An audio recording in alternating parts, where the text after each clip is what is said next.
Hey, it's Tucker Carlson. Let's say you wanted to control a country. How would you start? Well, you'd want to make sure you had the complete obedience of everybody inside your borders who was authorized to use deadly force. You would start with the military and then federal law enforcement, then move your way down ultimately to agencies like the IRS. Controlling the guns would be a top priority for you if you ever wanted to go dictatorial, if you wanted to be baby doc. But let's say you had deeper ambitions. Let's say you wanted the power not simply to control people's behavior, but to control how they think, not just their bodies, but their minds, as a god would. In that case, you need to take charge of the society's taboos. A taboo is something that by popular consensus is not allowed. A taboo may not be illegal, but it doesn't need to be. Over time, social prohibitions are more powerful and more enduring than laws. Societies are defined by what they will not permit, as are famously religions. Muslims don't eat pork, neither do Orthodox Jews. Traditional Christians oppose extramarital sex. The Amish avoid electricity, and so on. American society isn't overtly religious, but it's governed by taboos, and it always has been. What's interesting is how fast our taboos are changing. This is not happening organically. What we're allowed to dislike is being dictated to us from above, sometimes by force. Until fairly recently, for example, it was taboo in this country to attack people on the basis of their race. That was the main lesson of the Second World War, we were told, again and again. The one thing we learned from the Nazis is that it's dangerous to reduce human beings to their genetic code. There is no master race. That made sense, but apparently we no longer believe it. Punishing people based on their skin color is not only permitted in modern America, it is mandatory throughout business and government and higher education, as long as the victims are white. At one time, that would have been unimaginable. So with the current behavior of our politicians.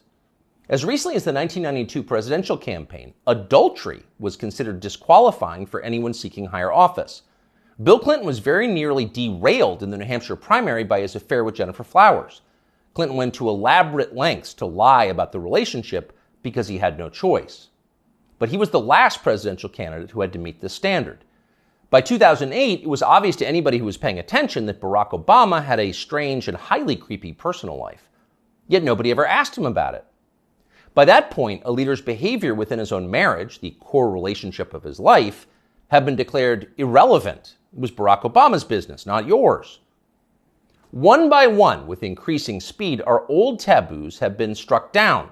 Those that remain have lost their moral force. Stealing, flaunting your wealth, striking women, smoking marijuana on the street, shameless public hypocrisy, taking other people's money for not working.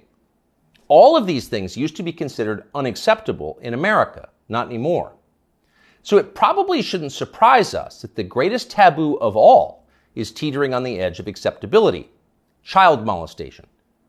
A generation ago, talking to someone else's children about sex was widely considered grounds for a thrashing. Touching them sexually was effectively a death penalty offense. When Jeffrey Dahmer was bludgeoned to death in the bathroom of a Wisconsin prison in 1994, the Milwaukee District Attorney had to caution the public not to turn Dahmer's killer into a folk hero. Jeffrey Dahmer had molested and murdered children. People felt justified in celebrating his death. 25 years later, that standard had changed dramatically in the state of Wisconsin, as in the rest of the country. In the summer of 2020, during the BLM riots in Kenosha, 17-year-old Kyle Rittenhouse defended his life from a convicted child molester called Joseph Rosenbaum. Rosenbaum was trying to kill Rittenhouse, so Rittenhouse shot him in self-defense. But it was Joseph Rosenbaum whom the media cast as the victim of the story. Kyle Rittenhouse, meanwhile, an underage boy fending off violence from a child molester, was denounced as the villain. Ultimately, he was indicted for murder. One of the things that this tells us is the people who run our country no longer see child molesters as the worst among us. It's never been more obvious than it was yesterday when the Wall Street Journal ran a long expose about kiddie porn on Instagram. Instagram, the journal found, quote, helps connect and promote a vast network of accounts openly devoted to the commission and purchase of underage sex content. Instagram connects pedophiles and connects them to content sellers of child pornography. In one instance, the paper discovered that Instagram was recommending the phrase incest toddlers to users who'd expressed interest in similar material. By the way, no one at Instagram denied that any of this had happened, nor did Mark Zuckerberg, who controls the company. The Journal story was accurate. It was all pretty shocking, but not as shocking as what happened next, which was effectively nothing at all. The largest circulation newspaper in the United States revealed that one of the world's most influential companies was promoting pedophilia, and nobody in power did anything about it. The Justice Department did not announce an investigation. Congress did not schedule hearings. The guy who runs Instagram, Adam Mosseri, still has his job. In fact, Mosseri's last tweet, which is pinned, is a video of himself bragging about how effective Instagram's algorithm is. Keep in mind as you watch this, it's real. People often talk about the algorithm, but there is no one algorithm for Instagram. There are many algorithms and ranking processes we use to try to personalize the experience to make it as interesting as we can for each and every person who uses Instagram. We believe in this idea of personalization. What you're interested in and what I'm interested in is different, and so therefore your Instagram and my Instagram should be different. What you're interested in and what I'm interested in is different, Mosseri explains patiently. So your Instagram feed will be different from mine. You're interested in children, that's why you're getting all the incest toddler posts. It's a highly personalized experience. That tweet is still up tonight. Of course, everybody at Instagram, in fact, everyone everywhere in authority, will still claim to think that child molestation is bad, but the tone has changed unmistakably. When they say it's bad, they mean it in a kind of abstract way. Bad like a civil war in Central Africa is bad. You wouldn't prefer it, but there are reasons it happens. That's why we now refer to pedophiles as minor attracted persons, because honestly, who can judge? These people are a sexual minority, so pause before you attack them. And in any case, it's not like pedophiles are barging into the Capitol building to sit in Nancy Pelosi's chair or asking uncomfortable questions about the last election. For miscreants like that, no punishment is too harsh. So far this month, the FBI's Washington field office has issued 11 press releases. 10 out of 11 have been about January 6th. Keep in mind that January 6th happened more than 2.5 years ago. Now you know why the feds were ignoring kid touchers on Instagram. They're too busy to respond. They've got much more important things to do, like finding white supremacists. White supremacists are America's new child molesters. We've got zero tolerance for white supremacists because no one threatens the life of this country more than they do. Here's Joe Biden once again making that very clear last month. To stand up against the poison of white supremacy, as I did my inaugural address, to single out as the most dangerous terrorist threat to our homeland is white supremacy.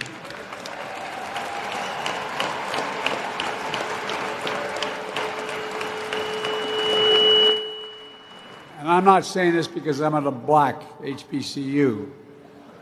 I say it wherever I go. Pardon the feedback, but you heard the point. White supremacy is the most dangerous threat to the American homeland. Joe Biden just told us that. It's more dangerous than the threat of nuclear war with Russia. It's more dangerous than the threat of the Mexican drug cartels, who've already killed hundreds of thousands of Americans and are now in control of swaths of our southwestern states. White supremacy is that bad, Joe Biden says. In fact, it's worse. But what is it? That's the question. Can anyone in authority actually define white supremacy? What is it? Is white supremacy liking white people too much? If so, that's going to put those of us with white children in a pretty tough spot. Or is white supremacy something much more obviously bad, like trying to expel all non-whites from America and creating some kind of ethno-state? If that's Joe Biden's definition, what exactly is the scope of this threat? How many people are currently working on this American white ethno-state project? And what are the chances they're going to pull it off? Our guess is not very many and precisely zero.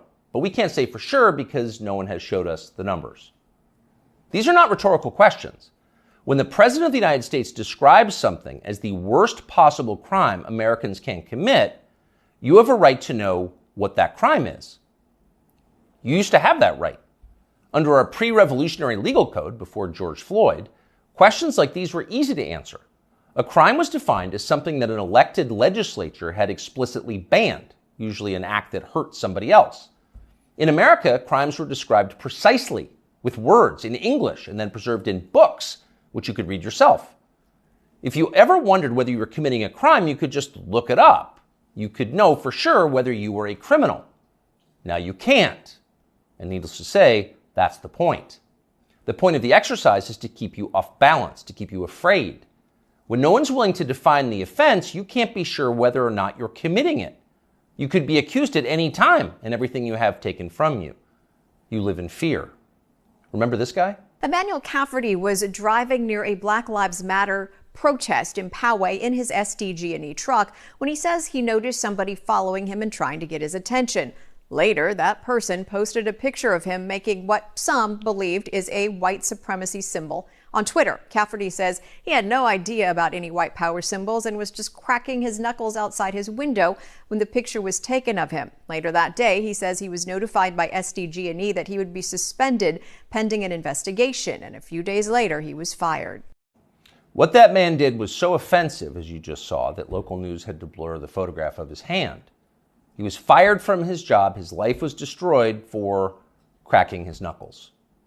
He didn't know cracking his knuckles was racist in his defense, but then nobody did until the day that poor Emmanuel Cafferty was unwise enough to crack them. When a crime has no definition, anyone can be guilty of it. It's hard to relax in a country like that. The old system was better. Government operated on the basis of laws, not amorphous moral terror. Politicians couldn't accuse you of something they couldn't define. The legal code was straightforward. Child molestation was a crime. Having unfashionable opinions was not.